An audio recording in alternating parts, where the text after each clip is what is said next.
Nivel 1. El ingreso y la cuota. El camión se detiene y el calor entra antes que la luz.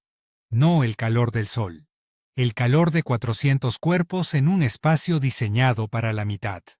El calor húmedo y denso de la humanidad, comprimida al punto donde ya no es calor sino una condición del ambiente, como la presión a cierta profundidad bajo el agua. Respiras eso antes de ver nada. Lo primero que aprende tu cuerpo sobre este lugar, lo aprende por los pulmones. Te bajan del camión esposado con 3 hombres más. El guardia que te recibe no te mira a los ojos. Mira tu expediente. Mira los números. Eres un número con una sentencia y una clasificación de riesgo y un delito que en este sistema funciona como una tarjeta de presentación, cuyo valor se calculará en los próximos 48 horas. El procesamiento toma 4 horas. Te quitan la ropa. Te dan una muda institucional color caqui que olió a algo antes de que te la pusieran y que ahora huele a ti y a ese algo al mismo tiempo. Te fotografían. Te toman las huellas. Un médico que no levanta la vista de sus formularios te hace preguntas sobre tu historial de salud mientras anota las respuestas en cajas que ya tenían marcas antes de que hablaras. Luego te llevan al pabellón. La puerta del pabellón es el límite real, no la puerta del penal, no la caseta de ingreso, esta puerta. Porque del otro lado de esta puerta empieza el sistema verdadero, el que no aparece en ningún reglamento. El que no tiene uniforme oficial, pero que tiene más autoridad efectiva sobre cada centímetro de este espacio que cualquier institución del Estado. Hay un hombre esperándote. No es guardia. Lleva la misma ropa caqui que tú, pero la lleva diferente, con la comodidad específica de quien lleva años usando este lugar como su casa, porque este lugar es su casa. Tiene 30 y tantos años, y una economía de movimientos que pertenece a alguien que no necesita demostrar nada a nadie en este espacio, porque todo aquí ya sabe exactamente quién es. Te explica las reglas, no te las pide, no te las sugiere.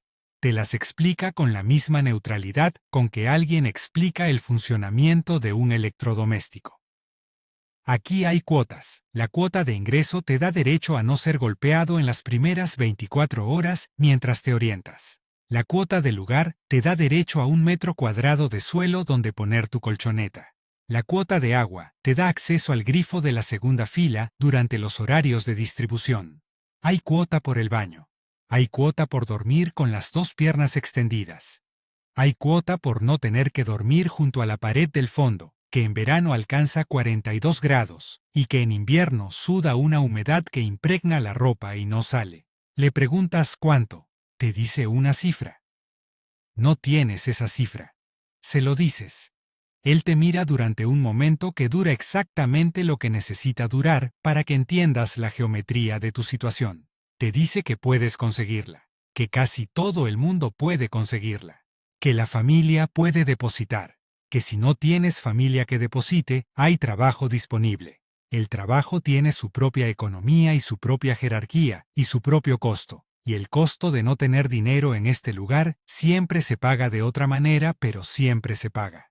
Eso es lo primero que aprendes. Aquí todo se paga. La única pregunta es ¿con qué? Nivel 2. El autogobierno. Los guardias cierran la puerta del pabellón a las 6 de la tarde. Después de eso, el Estado desaparece. No es que los guardias dejen de existir.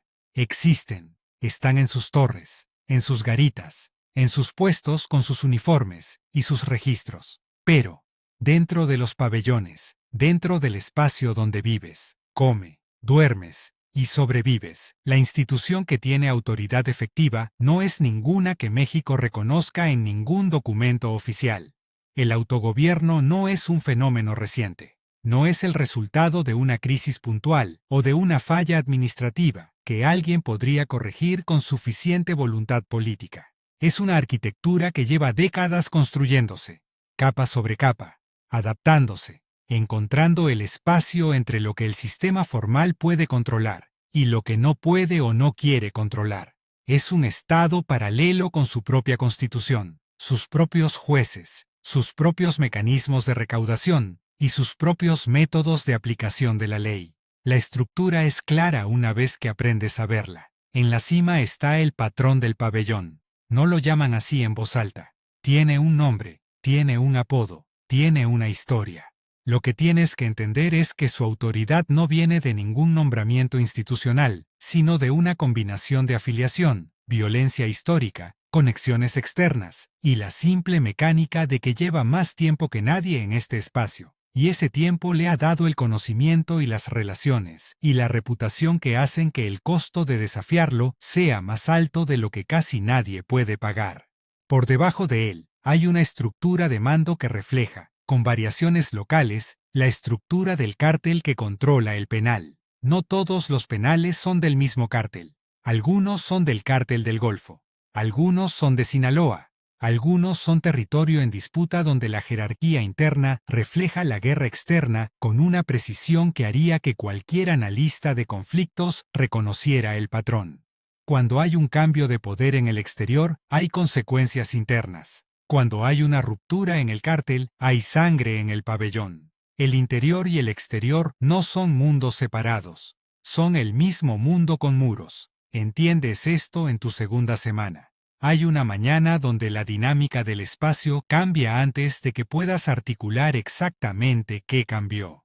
Los hombres que siempre desayunan juntos en la mesa del fondo no están juntos. Hay tensiones que se mueven por el pabellón, como corriente eléctrica, que puedes sentir pero no ver.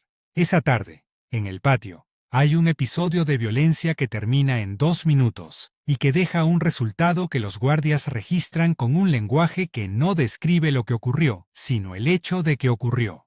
Nadie habla de eso después. El silencio también es parte del sistema. Aprendes a leerlo.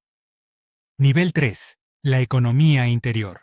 El dinero en este lugar no es el dinero de afuera. Hay una economía paralela con su propia escala de valores, sus propios medios de intercambio y sus propias reglas de mercado, que operan con una eficiencia que cualquier economista reconocería, aunque ninguno lo admitiría en un artículo académico.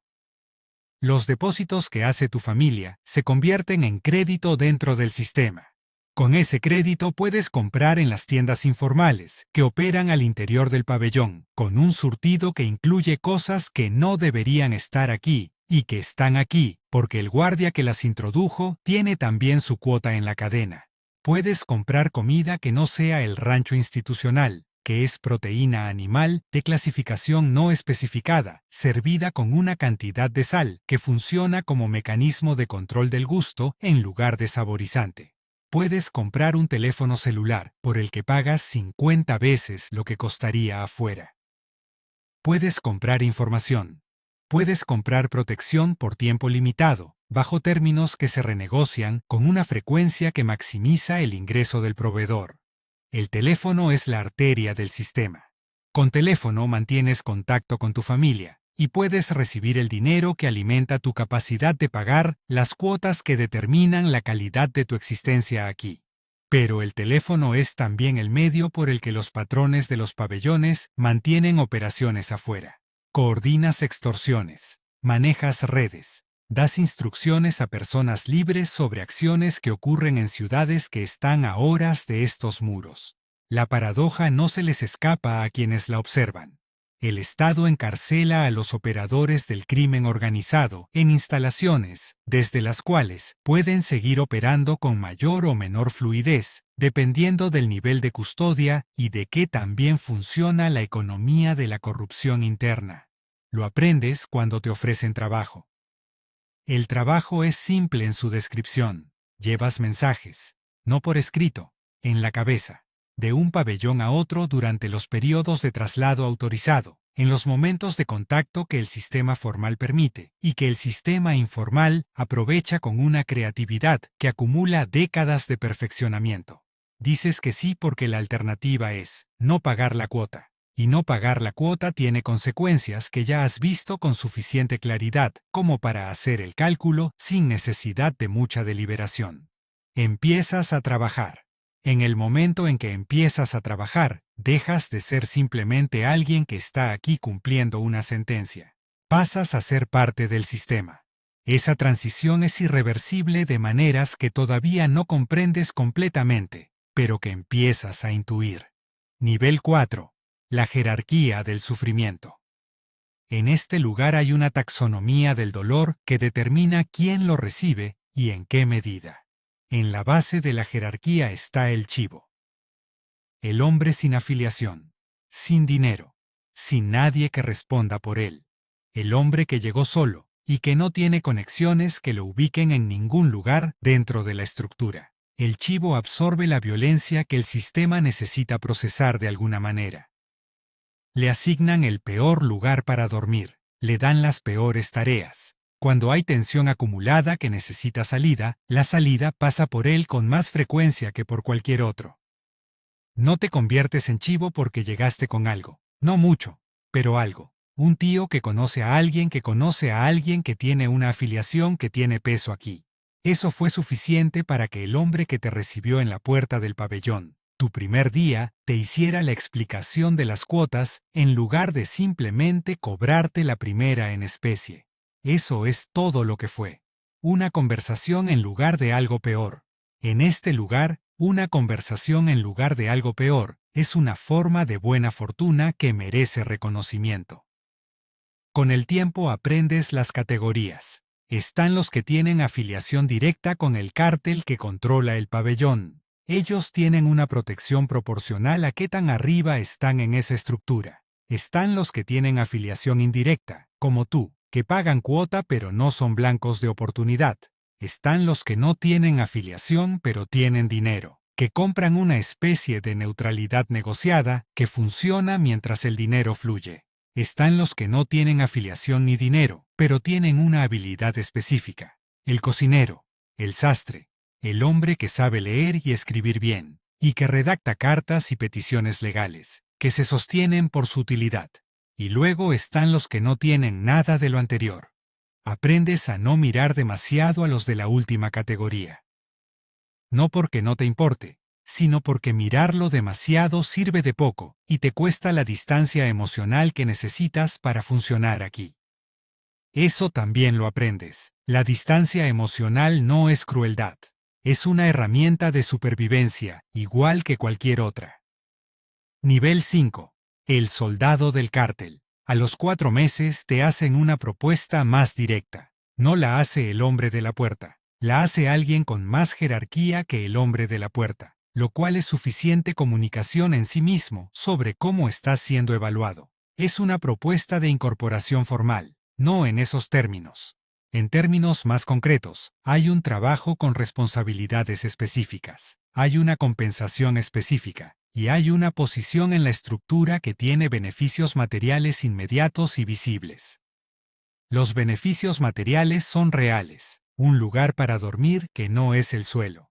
Una celda compartida con 2 personas en lugar de un pabellón con 140. Acceso a comida que no es el rancho. Un nivel de protección que hace que ciertas categorías de amenaza sean irrelevantes para ti de manera prácticamente permanente. La contraparte es también real. Tienes responsabilidades de cobro. Hay hombres en el pabellón que deben cuotas y que no están pagando, y que necesitan que alguien con la presencia y la autoridad apropiadas tenga una conversación con ellos sobre las consecuencias de seguir sin pagar.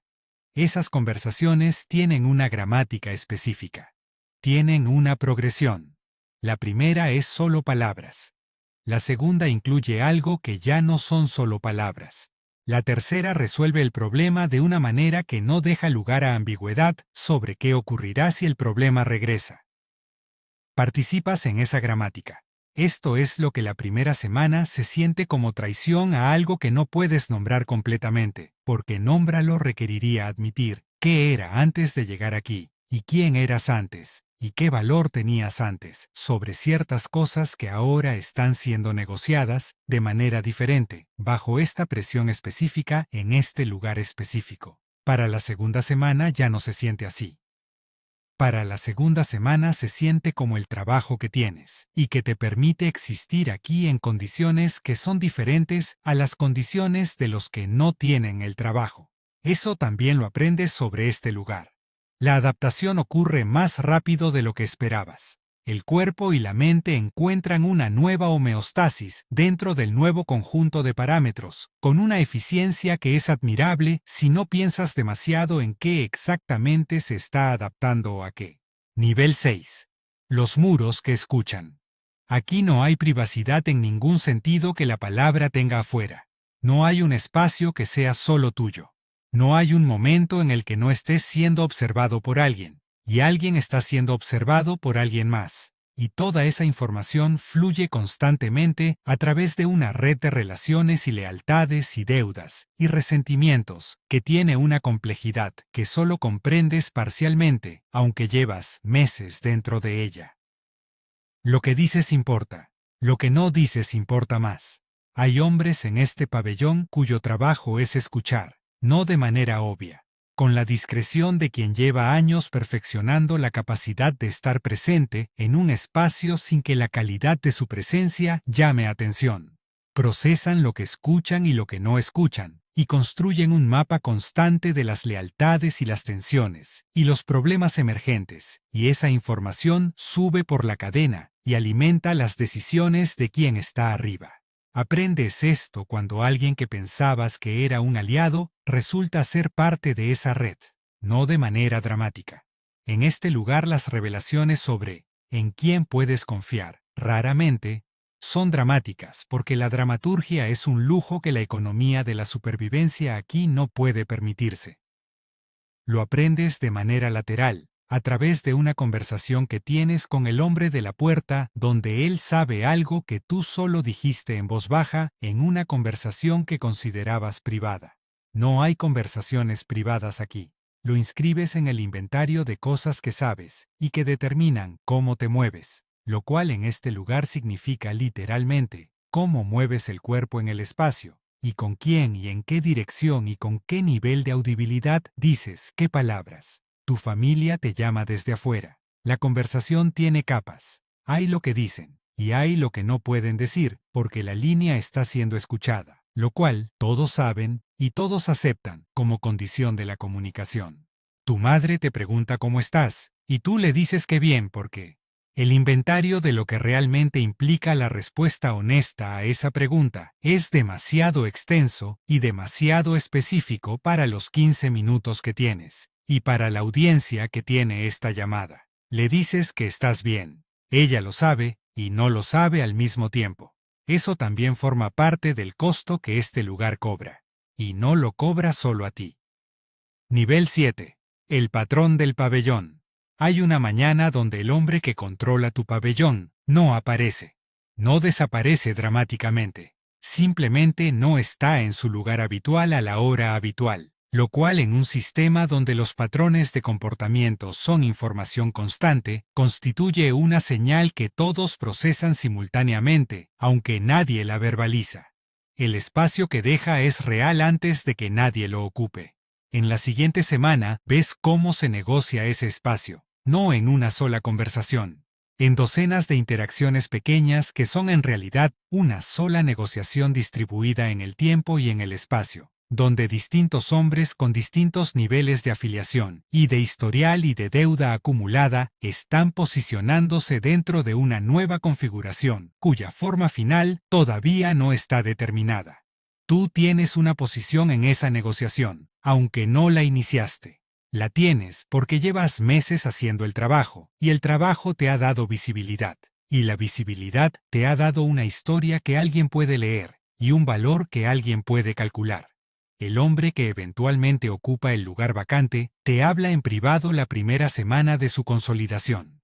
Te dice lo que espera, te dice lo que continúa, te dice cuál es tu lugar en la nueva configuración y cuáles son las condiciones que lo mantienen. Hay una diferencia entre el arreglo anterior y este. Pequeña, pero real. Y en este lugar, las diferencias pequeñas son las que determinan si duermes bien o si no duermes. Aceptas las condiciones. Sigues trabajando. Nivel 8. Lo que le hace al cuerpo. Han pasado 18 meses. Tu cuerpo lleva la contabilidad de eso de maneras que un médico podría leer si te examinara con cuidado. La piel tiene el color de alguien que no ve el sol suficientes horas. Llevas 3 semanas sin salir al patio, porque el patio está bajo una tensión que lo hace imprudente, y tu cuerpo sabe que estar en espacios abiertos aquí no es lo mismo que estar en espacios abiertos. El músculo de la espalda derecha tiene un nudo que lleva meses ahí, y que viene de dormir en superficies que no fueron diseñadas para el descanso, sino para el castigo. No duermes de corrido, duermes en segmentos. El cuerpo aprendió a despertarse en intervalos irregulares como mecanismo de monitoreo del entorno, porque el entorno requiere monitoreo incluso durante el sueño. Aprendes que esto no es paranoia, sino adaptación. La diferencia entre los dos es si la amenaza es real. Aquí, la amenaza es real. Entonces el despertar interrumpido no es un síntoma de algo que está saliendo mal en tu psicología. Es evidencia de que tu psicología está respondiendo correctamente a las condiciones reales del entorno. Esa racionalización también la aprendes aquí. La racionalización es una herramienta de supervivencia, igual que cualquier otra. La capacidad de construir un argumento que te permita continuar funcionando bajo condiciones que tu sistema nervioso evalúa como insostenibles es lo que separa a los que están aquí después de 18 meses de los que no lo están. Piensas en tu vida antes con una frecuencia que ha ido disminuyendo de manera medible. Al principio pensabas en ella constantemente. En los sabores, en los olores, en la textura específica de ciertas mañanas, en personas, en el futuro que existía como posibilidad cuando ese futuro era anterior a esto. Ahora piensas en todo eso con menos frecuencia y con menos detalle. Y hay momentos donde tienes que hacer un esfuerzo deliberado para recordar cosas que hace 18 meses estaban disponibles de manera inmediata e involuntaria. Eso te preocupa de una manera diferente a las preocupaciones inmediatas de este lugar. Te preocupa que el proceso de adaptación que te permite sobrevivir aquí también está modificando quién eres, de maneras que pueden ser, o no, reversibles cuando esto termine. Si esto termina. En los términos en que llegaste, termina. La sentencia tiene un final. Pero la versión de ti mismo que existirá en ese final no es idéntica a la que entró. Eso también se paga, y ese costo todavía no tiene cifra definitiva. Nivel 9. La línea del fondo. Hay cosas que no has hecho, no porque te lo haya impedido ninguna barrera formal, sino porque en algún momento de los primeros meses trazaste una línea, y decidiste que esa línea era el límite de lo que harías por sobrevivir aquí, y que cruzarla produciría un tipo de daño que no tiene reparación del mismo tipo que los otros daños. La línea ha sido presionada. Hay una noche donde el hombre que manda en tu pabellón te da una instrucción que está del otro lado de esa línea. No con esas palabras. Con palabras que se pueden interpretar de otra manera si alguien necesita que se interpreten de otra manera. Pero la interpretación honesta es clara, y tú la entiendes con claridad. Dices que no, no de manera confrontacional, de manera que comunica el no sin producir una crisis que no tienes la capacidad de gestionar. Con el lenguaje específico que aprendes en este lugar para decir ciertas cosas, sin decirlas, de maneras que requieran una respuesta inmediata. Hay una forma de no que crea espacio para la negociación, y hay una forma de no que cierra ese espacio. Usas la primera.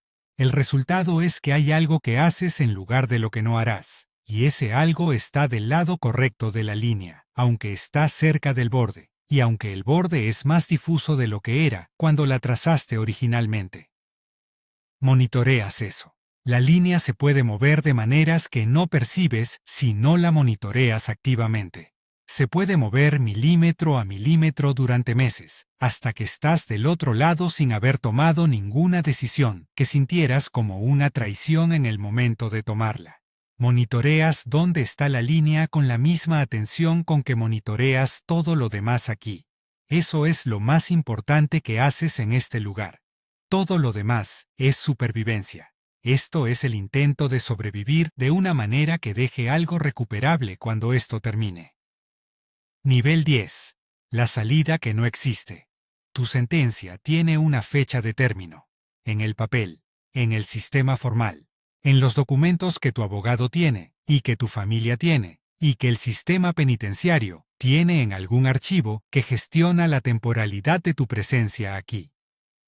En la realidad del autogobierno, la fecha de tu sentencia es una coordenada que el sistema que controla este espacio también conoce y que también gestiona de acuerdo con sus propios intereses. Hay hombres que cumplieron su sentencia formal y que no salieron, porque salir requería negociar algo que no pudieron o no quisieron negociar. Hay hombres que salieron antes de tiempo, porque el sistema exterior coordinó con el sistema interior para producir ese resultado. La fecha no es simplemente una fecha, es un punto en el tiempo hacia el cual todo lo que has construido aquí, cada relación, cada obligación, cada deuda que tienes y que te tienen, también tiene que ser negociado para que el movimiento sea posible. Empiezas a preparar esa negociación con más de un año de anticipación, no de manera urgente, de manera sistemática. Identificas qué debes y a quién. Identificas qué te deben y de qué vale. Identificas qué parte de lo que sabes tiene valor afuera y qué parte de ese valor puede usarse para facilitar el tránsito. Construyes los argumentos que necesitarás hacer y los ensayas de la manera en que en este lugar ensayas todo lo que importa. En silencio, en la cabeza, en los momentos de relativa quietud que encuentras en la madrugada cuando el pabellón duerme en sus capas de ronquidos y respiraciones. El día de la salida llega. Estás de pie en la misma puerta por la que entraste hace 2 años y 4 meses. Del otro lado hay una calle, y en esa calle hay una persona de tu familia esperándote. Y detrás de esa persona hay un mundo que estuvo ocurriendo mientras tú no estabas, y que ahora tienes que encontrar la manera de habitar de nuevo. El guardia abre la puerta. Sales. El calor del exterior es diferente al calor del interior. Pero tu cuerpo tarda un segundo en registrar la diferencia, porque durante 2 años y 4 meses, el calor del interior fue el único calor que existía, y el cuerpo aprende esas cosas con una fidelidad que no desaparece tan rápido. Caminas hacia la persona que te está esperando. En tu bolsillo tienes el número de teléfono que alguien te dio la última semana. El hombre que te lo dio no necesitó explicar para qué era. Tú tampoco necesitaste preguntarlo. Es parte de la negociación que te permitió salir en esta fecha, y no en otra, y en estas condiciones, y no en otras. El sistema que existía adentro de esos muros no terminó cuando cruzaste la puerta, simplemente cambió de forma. Caminas hacia el coche de tu familia, y el sol está encima, y la calle tiene ruido. Y hay personas que existen aquí con la libertad de no monitorear cada movimiento a su alrededor. Y tú los observas con una atención que reconoces como la misma atención que aprendiste en el interior y que ya no tienes un interruptor para apagar. Subes al coche. Tu familia te mira. Tú los miras. Hay un silencio que dura lo que necesita durar para que todos comprendan que la versión de ti mismo que sale de este coche cuando lleguen a donde van no es idéntica a la que subió. Que lo que ocurrió adentro de esos muros durante 2 años y 4 meses dejó algo en ti que no tiene nombre todavía, pero que tiene peso, y que tiene forma, y que irá contigo a donde vayas. No lo dicen. No hace falta. El coche arranca. La prisión queda atrás en el espejo. El número en tu bolsillo queda contigo.